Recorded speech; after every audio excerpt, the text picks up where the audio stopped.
Hi, welcome to High Road. My name's Andrew, and in this video I'm going to show you how to make a guitar hanging rack just like this one.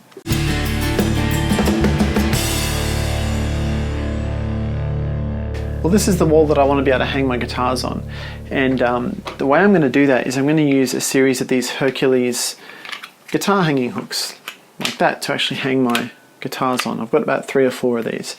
Now, based on the width of the wall that I've got available to me, which is basically from this wall here across to about where that bass trap starts, I reckon I can fit 3 or maybe 4 guitars tops.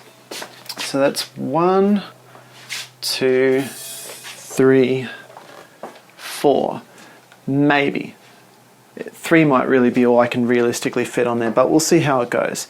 Now, these Hercules hangers are fantastic. They're purpose-built for this job.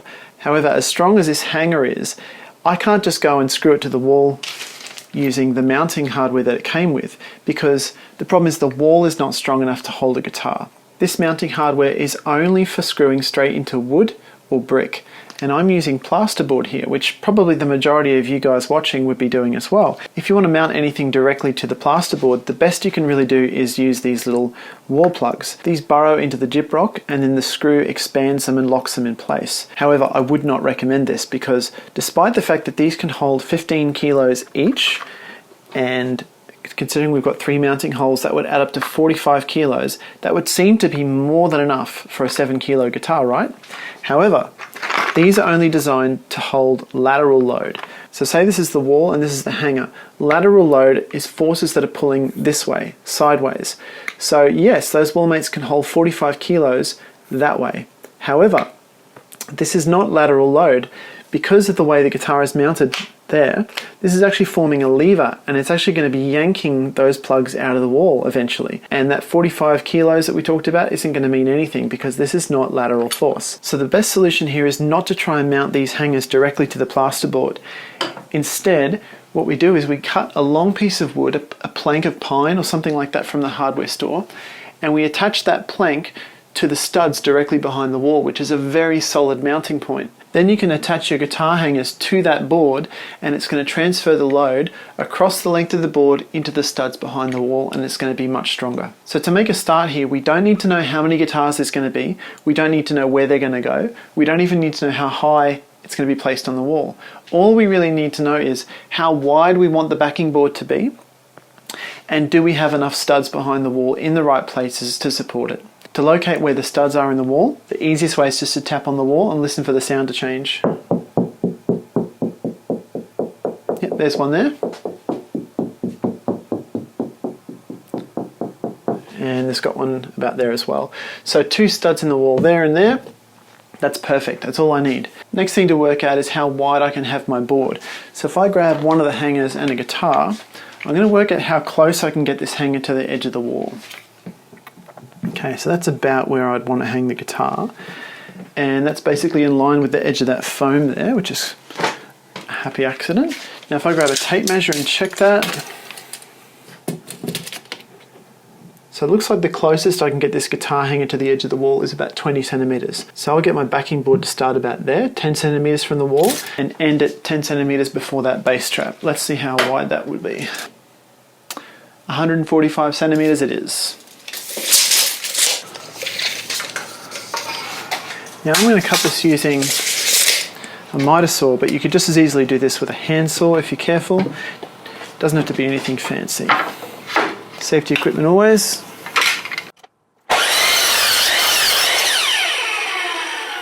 Next thing I'm going to do is go around the entire front face of this board with a round over bit. That's going to smooth the edge out and make it look nice. Of course you don't have to do that, you could just smooth the edges off with sandpaper and leave it at that, but I figure why not.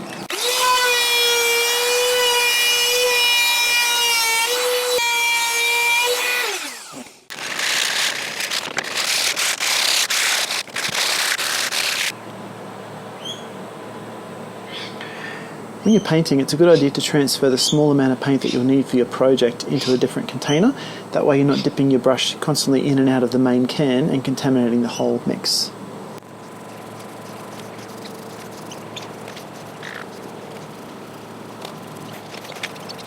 By the way, I've actually placed this board on top of another smaller board so that I don't get any paint or brush marks on my table here.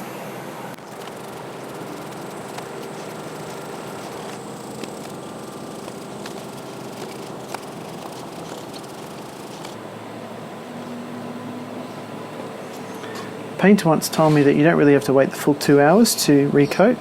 If it's touch dry, it is dry, and you can just go ahead and paint the second coat.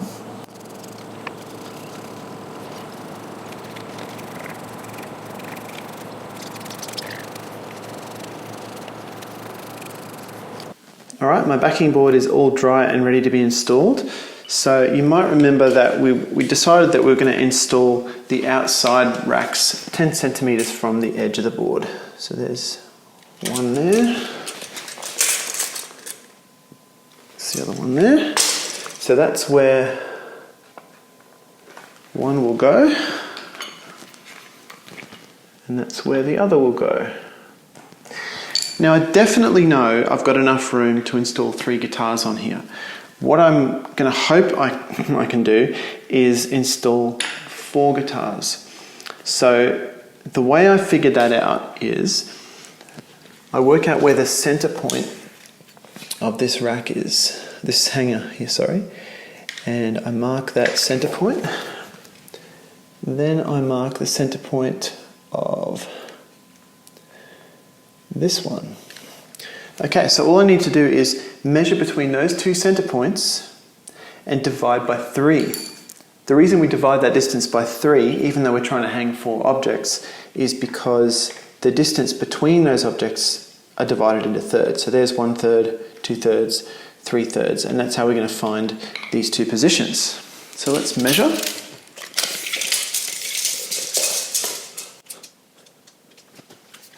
That's 117 centimeters. So 117 divided by 3 is 39. So we go 39 centimeters there. And 39 centimeters there.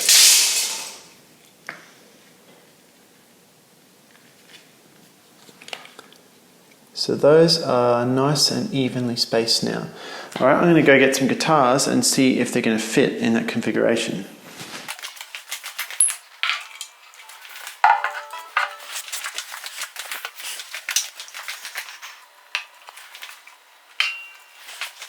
Brilliant, perfect fit. Well, now it's time to hang this up on the wall.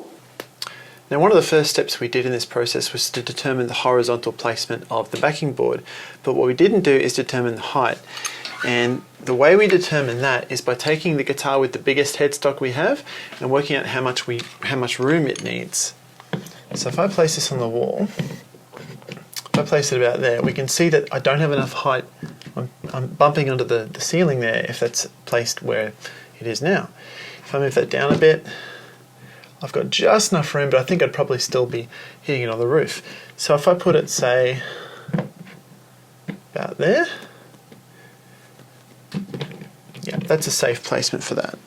So if I mark that height, then measure how far it is from the bottom of the cornice, 20.5 centimeters. So if the top of that bracket needs to be 20.5 centimeters from the cornice, then I just need to work out how far it is from the top of that bracket to the top of the board, which is 1.5 centimeters, and I subtract that from the measurement. So that means the top of this board needs to be 19 centimeters from the cornice. So 19 centimeters from the cornice and 10 centimeters from the wall. And now I know exactly where the top corner of my backing board is going to be. And I'm just going to make another 19 centimeter mark on the other side. Okay. Now, as we determined before, there's 2 studs in this wall that I'm going to be attaching my backing board to. And to find those studs, I mean, you can use your ears. I mean, a lot of tradies who are experienced, they just use their ears. They tap on the wall, and when they hear the sound change like that, they know there's a stud right behind that point. It's my dog barking. He thinks someone's knocking at the front door. So, hollow, solid right there. If you're going to do it that way, I recommend that you close your eyes and try and really use your ears and not your eyes at all. And try and find the middle point, which is just there.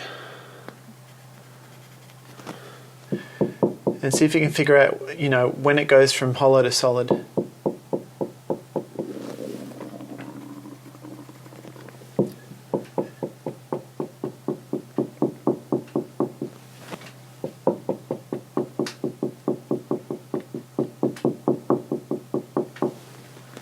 Now, using that method, I've identified an area that's too wide to be a stud, so it's not that accurate, the listening method. The area that I've identified there looks like it's about 6 or 7 centimeters, and a stud is really more like 4 centimeters.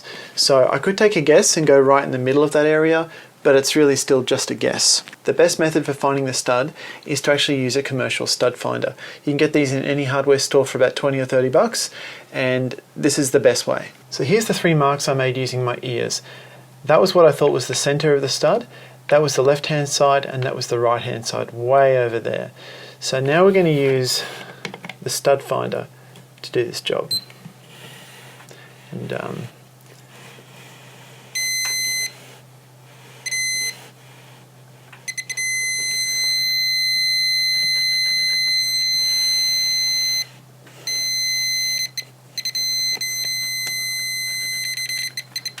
okay, so that's now telling me that my stud is actually way further to the left than I thought it was when I used my ears. And that looks about the right width for a stud too. So just to be sure, I'll do that test again, a little bit lower down.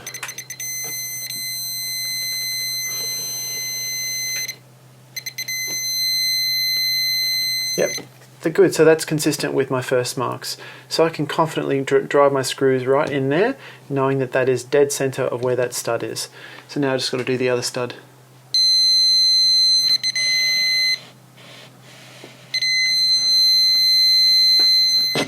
One more thing I want to mention, and that is electrical safety. We don't know what's behind this wall. There could be wires and electrical cabling that we can't see, and if we drill into that, we could electrocute ourselves. We don't want that. So if you have a stud finder with an electricity mode, use that, and that will tell you if you're near any electrical cables. However, sometimes they're not that accurate.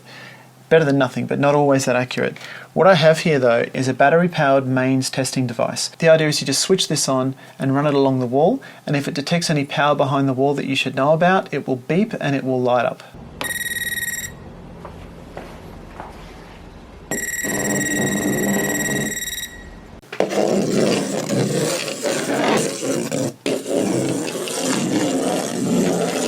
No problem, we're safe to drill. Okay, the backing board is going to go about there. I might just flip the board over so that you can see it a little bit better on camera. This is the back side. Alright, so we're going to have mounting points here and here, which actually does leave some fairly large overhangs on each side. Over here we've probably got about 30 centimeters of overhang, and on this side, maybe half a meter of overhang from that mounting point to the end. Now that's no problem in terms of strength, but over time hanging a guitar all the way out there on the end of that board could cause the board to twist a little bit. Same on the other side. So it's not going to come off the wall, but the board could potentially twist. So I'm going to actually secure the ends of this board with some Plastermates. Now I did mention earlier these are not strong enough to hold up the entire guitar rack, but that's not what we're using it for. We're just using this to secure the backing board against the wall to stop it from twisting at all. And I need to install these plugs into the wall before the backing board goes up. Okay, first thing to do is determine how big the hole needs to be to go through the board. So that screw is a little bit over 4 millimeters thick, but I'm going to drill a 5mm hole just to give it some wiggle room. I think I'll go 4 centimeters from the edge, and I might go 2 centimeters in.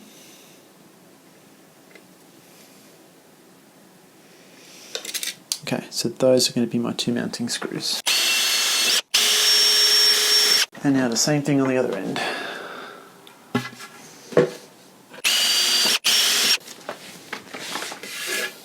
Okay, so now we hold the backing board in place in line with our pencil marks from earlier.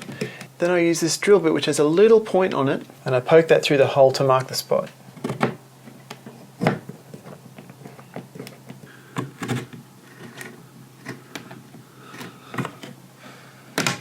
And now I can drive the Wallmate plug into the wall.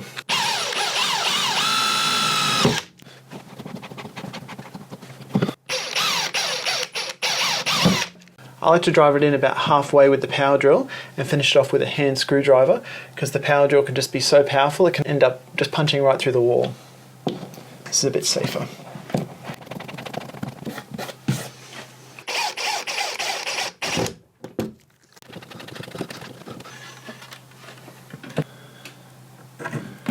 Okay, I'm going to fix this board in place just using those Wallmates.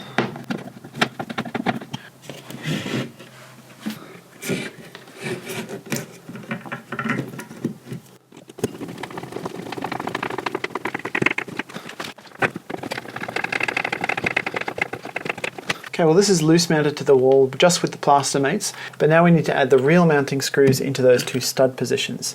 Now the screws I'm going to use for this, and keep in mind you could use kind of any wood screw really, or maybe batten screws, but I'm going to be using plasterboard screws because plasterboard screws have a fairly tight thread, have a fairly narrow shaft, and their whole purpose is to drive into studs in the wall.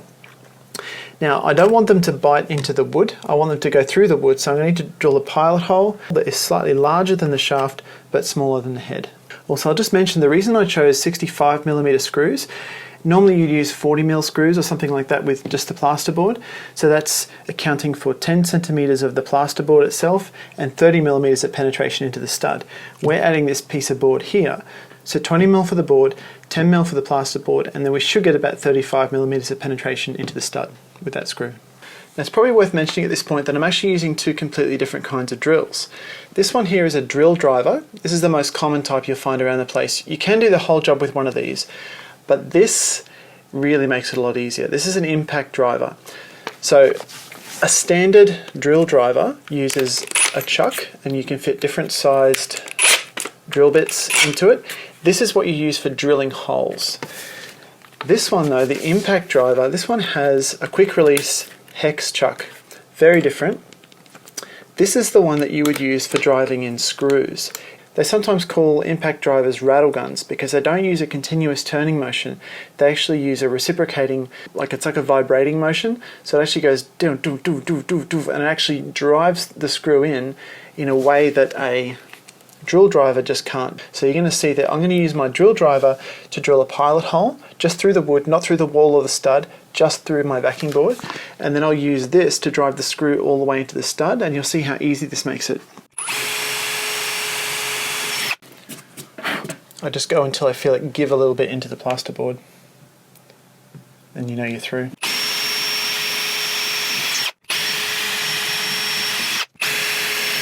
Now most impact drivers have a power setting, so if I'm on setting 1, that's quite mild, and that's actually what I would use to drive a screw into these Plastermates. Number 2 is quite powerful. I'll probably try and use that setting for these actually. Number 3 is so powerful it can actually tear the head off a bolt. And the 4th one is called deck mode. That's if you're driving in decking screws. So those screws are quite tough. So let's try power setting number 2.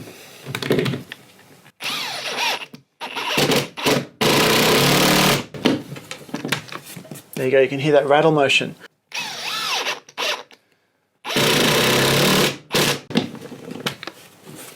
There we go.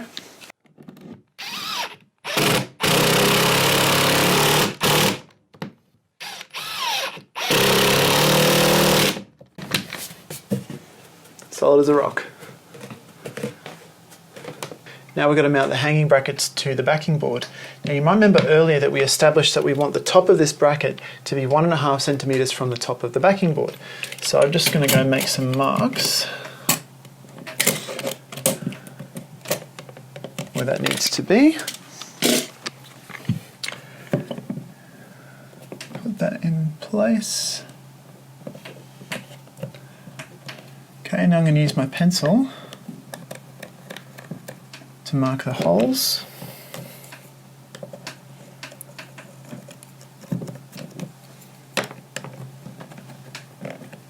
And repeat that 3 more times.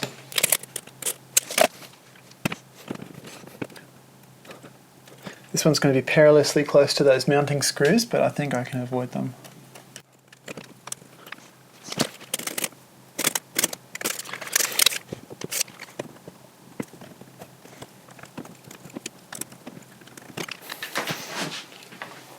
These are the mounting screws that came with the guitar hangers, so I need to drill a pilot hole for these as well. Now they're about 4mm in diameter, but that's not the size of the pilot hole I want. I need to measure the shaft in between the threads, so that's more like 3.3. So I'm going to use a 3mm pilot hole for these.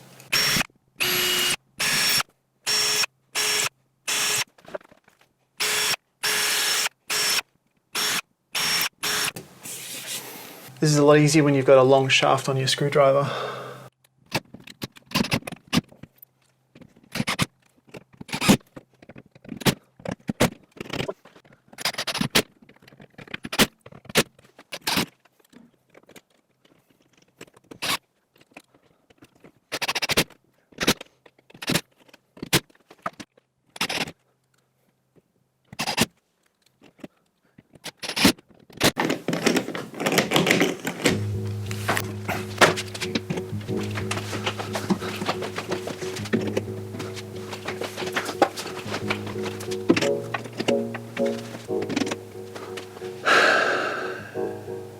How good's that? Love it.